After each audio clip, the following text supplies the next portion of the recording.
हाय, कैसे हो आप लोग। तो ब्रेज़ा फेसलिफ्ट के बारे में हम बात करेंगे क्योंकि ये एक ऐसी गाड़ी है जिसकी चर्चा काफ़ी महीनों से या फिर हम कह सकते हैं ऑलमोस्ट एक साल से चल रही है। सब लोग बोल रहे हैं कि ये अगले महीने आएगी, मार्च को आएगी, फरवरी को आएगी, अप्रैल को आएगी। लेकिन भाई अप्रैल भी अभी निकलने वाला है, लेकिन इस गाड़ी का कोई अता पता है नहीं। टू बी ऑनेस्ट, देखो, जो भी लोग ब्रेज़ा खरीदने के बारे में सोच रहे हैं उनको मैं एक ही चीज़ कहूँगा कि इस गाड़ी के पीछे आप इतना भी सीरियस मत हो जाओ, क्योंकि देखो this is Maruti. And Maruti के अगर आपने किसी भी फेसलिफ्ट अपग्रेड्स को देखा होगा पहले, तो वो ज़्यादा से ज़्यादा क्या करते हैं, बम्पर्स को थोड़ा सा चेंज करेंगे, एलॉय व्हील्स को बदला जाएगा एंड मे बी एक दो फीचर्स को ऐड ऑन किया जाएगा, साथ ही साथ प्राइस को भी बढ़ाया जाएगा। ये तो कंपलसरी वाली चीज़ है। आप ऐसे एक्सपेक्टेशन मत रखो कि बाकी कंपनीज की तरह, जैसे कि टाटा मोटर्स हो गई, हुंडई हो गई, उन जैसे बहुत सारे आपको फीचर अपग्रेड्स ये वो सब अपग्रेडेड मिलेगा। ऐसा कुछ नहीं है। This car is going to look almost similar as the current model जो कि अभी सेल पर चल रही है। थोड़े बहुत इम्प्रूवमेंट्स इसमें होंगे, थोड़े बहुत कॉस्मेटिक चेंजेस इसमें होंगे। मैंने अपने पुराने वीडियो के अंदर इसके बारे में क्लियरली बताया था, फिर से मैं आपको बताना चाहूँगा कि जो भी फोटोज़ में आपने देखा था ना, उसमें आप देख लो क्लियरली, ज़्यादा से ज़्यादा चीज़ें सेम ही लग रही है।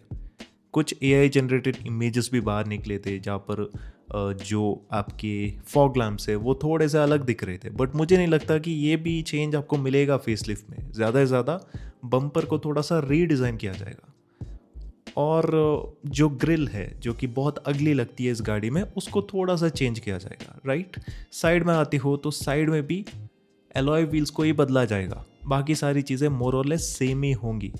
पीछे के साइड में भी जो टेल लैम्प्स है या फिर जो ओवरऑल बूट का एरिया है उसमें कोई बदलाव नहीं होगा। ज़्यादा से ज़्यादा बम्पर को थोड़ा सा ही रीडिज़ाइन किया जाएगा। यही है बेसिकली मारुति सुजुकी की डिज़ाइन फिलॉसफी इन दी फेस लिफ्टेड वर्जन। अगर इसका न्यू जनरेशन बाहर आता तो उसमें काफ़ी तगड़े अपग्रेड्स होते, but since this is going to be a face lift, expectation मत रखो, मैं फिर से आपको बता रहा हूँ। लेकिन इसमें मेजर चेंज आएगा क्या? बहुत से लोग क्या कह रहे हैं, अंडर बॉडी सीएनजी किट आएगा। इस चीज़ को क्यों क्लेम किया जा रहा है? क्योंकि विक्टोरिस में आता तो लोग एज्यूम कर रहे हैं कि शायद ब्रेजा के अंदर भी आएगा, लेकिन अगेन इसका कोई एविडेंस नहीं है। एक सिंपल सी फोटो लीक हो जाती है पीछे के साइड से और कुछ दिखाई नहीं देता। मैंने इसको थोड़ा सा एनालाइज करने की कोशिश की इस पर्टिकुलर इमेज को, एंड मुझे पर्सनली कुछ मिला नहीं।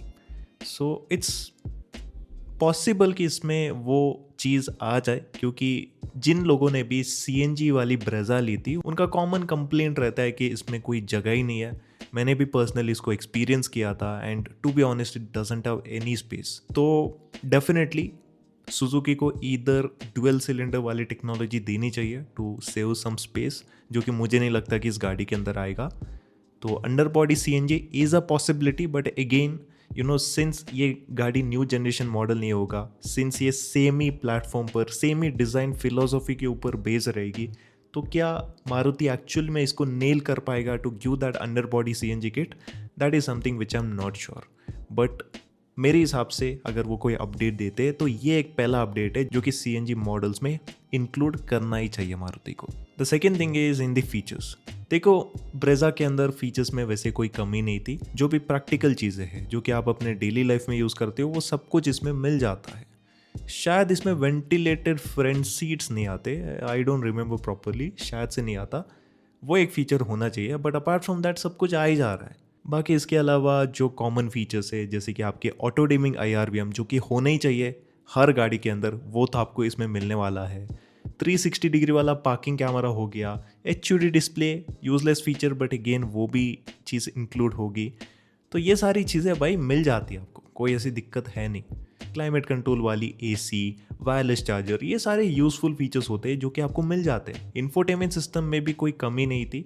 यस, थोड़ा सा ओल्ड स्कूल लगता है, यूज़ करने में उतना क्रिस्प नहीं है, देखने में भी उतना प्रीमियम नहीं लगता, but this is a reliable infotainment system, सालों साल तक चल जाएगा without any glitches. That is why Maruti is known for, right. So ये वाला यूनिट बढ़िया रहेगा। बाकी जो MID है ना, जो कि बहुत लोगों को खटकता था, शायद उसमें विक्टोरियस वाला जो इंटरफेस है वो दिया जा सकता है, जो कि मोस्टली टॉप मॉडल के अंदर ही होगा। एंड इवन एडास जैसे जो फीचर्स है जो कि मुझे नहीं लगता कि आएंगे इस गाड़ी में, लेकिन अगर आ जाते हैं तो वो आपको केवल top of the line variant के अंदर ही मिलेगा। और अगर आप टॉप मॉडल की ऑन रोड कीमत लगाते हो, that car will obviously cost like around 15 lakh rupees on road. Current वाली ब्रेजा बहुत एक्सपेंसिव है, तो इन सारे अपग्रेड के बाद ये गाड़ी और भी एक्सपेंसिव हो जाएगी। एंड सिंपल से मैं आपको फिलोसफी बता रहा हूँ, if you are planning to spend so much of money, don't buy this car. आप चाहे तो बड़ी सेगमेंट वाली गाड़ी के साथ जा सकते हो, मारुति की आप विक्टोरिस या फिर ग्रैंड विटारा ले लो, जो कि इससे ज़्यादा प्रैक्टिकल साबित होगी। याद रखना इसके बारे में। जो डैशबोर्ड का लेआउट है वो भी मोर और लेस सेम ही रहेगा। हो सकता है कि इसमें थोड़े से कलर कॉम्बिनेशंस को डिफ्रेंशिएट किया जा सकता है, क्रोम की गार्निशिंग को थोड़ा सा बेटर वे में इम्प्लीमेंट किया जा सकता है। बट अगेन ये कहने वाला मैं कोई नहीं होता, क्योंकि मैं डिज़ाइनर नहीं हूँ। आई एम जस्ट एज्यूमिंग थिंग्स। और मैं आपको क्लियरली बताना चाहता हूँ कि जो भी लोग ऐसे क्लेम कर रहे हैं ना इसमें ये आएगा वो आएगा, उनको भी कुछ मालूम नहीं है, घंटा कुछ मालूम नहीं है। So you need to be little bit careful, right. बाकी इंजन को लेकर भी बहुत ज़्यादा चर्चा चल रही थी कि इसमें टर्बो इंजन आएगा, ये आएगा वो आएगा करके। एंड टू बी ऑनेस्ट ये चीज़ भी किसी को मालूम नहीं है। मेरा ओपिनियन ये है कि टर्बो इंजन इसमें आना चाहिए, क्योंकि इस गाड़ी में जो हाईवे क्रूजिंग कैपेबिलिटी है ना वो उतनी बेटर नहीं है इन दी करंट इंजन। ऐसा नहीं कह रहा कि नहीं कर सकते, बट अगर टर्बो इंजन होगा ना तो आप उसमें थोड़ा सा एफर्टलेसली क्रूज कर सकते हो, which is definitely going to enhance your experience even better. As an option देना चाहिए। एंड ऑल्सो ये जो 1.5 लीटर वाला इंजन आ रहा है ना, it is definitely very versatile, very beautiful, very good. लेकिन सिंस वो जीएसटी के एक स्लैब को क्रॉस कर रहा है, तो गाड़ी की जो ओवरऑल कीमत है ना वो कंपटीशन के मुकाबले बहुत ज़्यादा बढ़ चुकी है, राइट।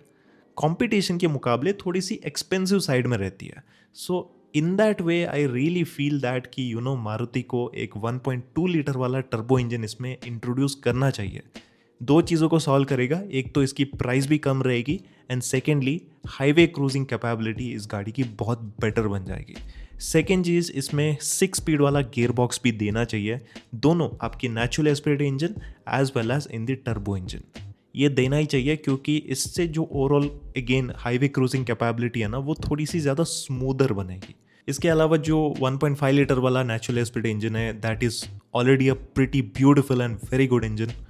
जिनको भी सिटीज़ में, हिल्स में ज़्यादा चलाना है, डेफिनेटली इसके साथ जा सकते हैं। इवन हाईवेज़ के अंदर भी ये काफ़ी अच्छे से मैनेज करती है। ओवरटेक करते समय थोड़ा सा स्लगिश फील हो सकता है, but most of the time, I would say 80% of the time this is going to feel super awesome.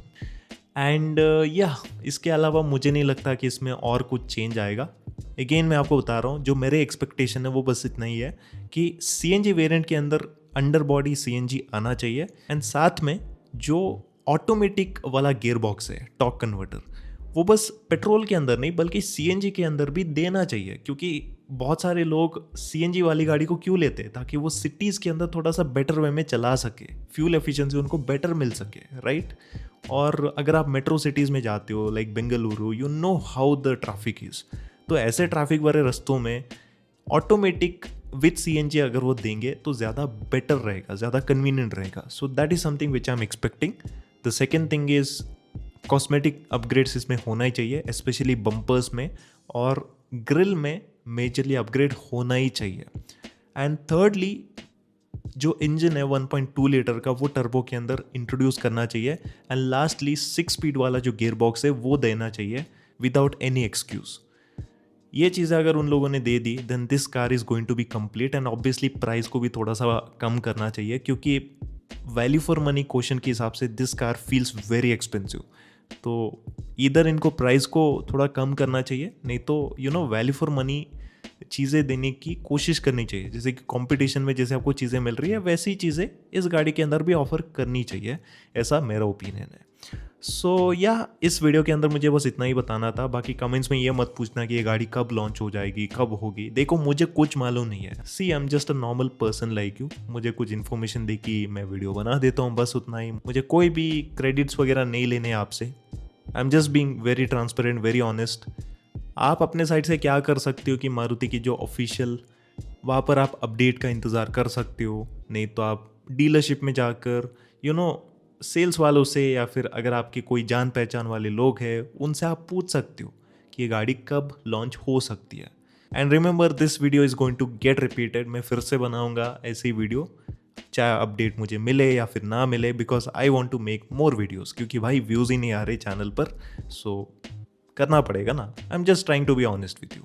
सो इसी के साथ चलिए इस वीडियो को ख़त्म करते हैं एंड मिलते हैं आपसे अगली वीडियो में। तब तक के लिए